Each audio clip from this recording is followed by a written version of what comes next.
एलनाबाद से विधायक और इनेलो के प्रधान महासचिव अभय चौटाला ने अपने भाई और जेजेपी के राष्ट्रीय अध्यक्ष अजय चौटाला के साथ उनके चाचा कैबिनेट मंत्री चौधरी रणजीत चौटाला पर गंभीर आरोप लगाए हैं। अभय चौटाला ने कहा है कि अजय चौटाला ने डबवाली निकाय चुनाव में पैसा बांटा है, लेकिन इसके बावजूद इनकी करारी हार हुई है। अभय ने ये भी कहा कि एलनाबाद उपचुनाव में भी सरकार ने सैकड़ों करोड़ रुपए बांटे थे।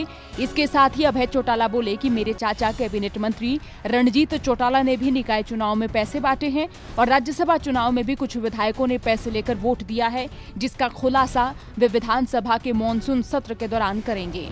मैंने सच्चाई बताई है। एलनाबाद के चुनाव के अंदर सरकार की तरफ से सैकड़ों करोड़ रुपया बांटा गया और मैंने विधानसभा में ये बात जब स्पीकर के सामने कही तो स्पीकर ने भी आपकी तरह कहा कि आप आरोप लगा रहे। मैंने स्पीकर से कहा कि मैं आपको एफिडेविट ला करके देता हूँ, अगर लोगों ने एफिडेविट दे दिए तो क्या आप कार्रवाई करोगे? स्पीकर ने मेरे सामने हाँ भरी कि मैं कार्रवाई करूँगा। मैं एफिडेविट लेकर के गया, 1, 2, 4, 5 यानी सैकड़ों एफिडेविट आज भी मेरे पास पड़े हैं जो अटेस्टेड हैं नोटरी के, और उन पे आरोप लगाया गया कि फला फला आदमी ने हमारे गांव के अंदर पैसा बांटा। अजय सिंह के ऊपर भी मैंने आरोप नहीं लगाए। मैंने जो बात कही है वो एन सही है।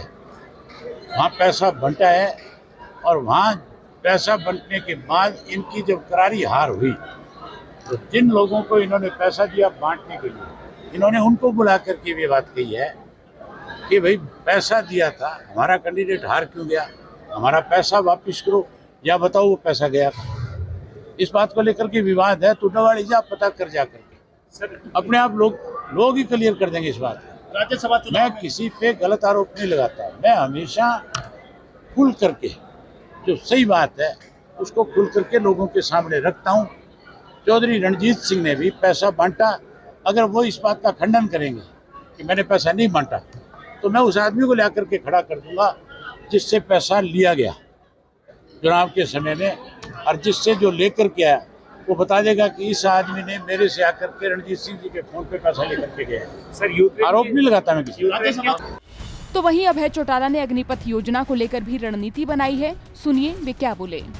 के साथ साथ 2 प्रस्ताव थे हमारे। एक तो अग्निपथ को लेकर के जो केंद्र की सरकार ने निर्णय लिया उसको हमने कंडम किया है और उसकी हमने अपने युवाओं की जिम्मेवारी लगाई है कि वो गांव-गांव में जाकर के जहाँ युवाओं के साथ इसको लेकर के बातचीत करें, वहीं हर गांव से रेजुलेशन पास करवाएं कि जिस तरह कृषि के 3 काले कानून आपने बना करके किसान को परेशान किया और वापिस लिए, समय रहते आप अपनी अग्निपथ का निर्णय वापिस लें और फौज की भर्ती पुरानी प्रथा के हिसाब से शुरू करें ताकि लोगों का विश्वास जो है देश के प्रति बढ़े।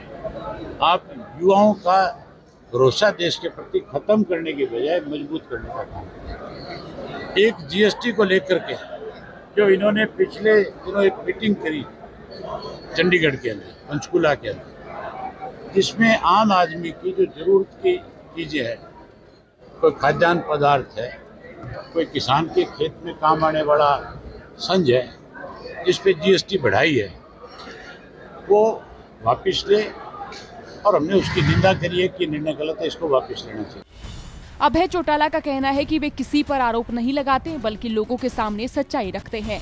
अभय ने तो यहाँ तक कह दिया कि चौधरी रणजीत सिंह चौटाला ने भी निकाय चुनाव में पैसा बांटा है।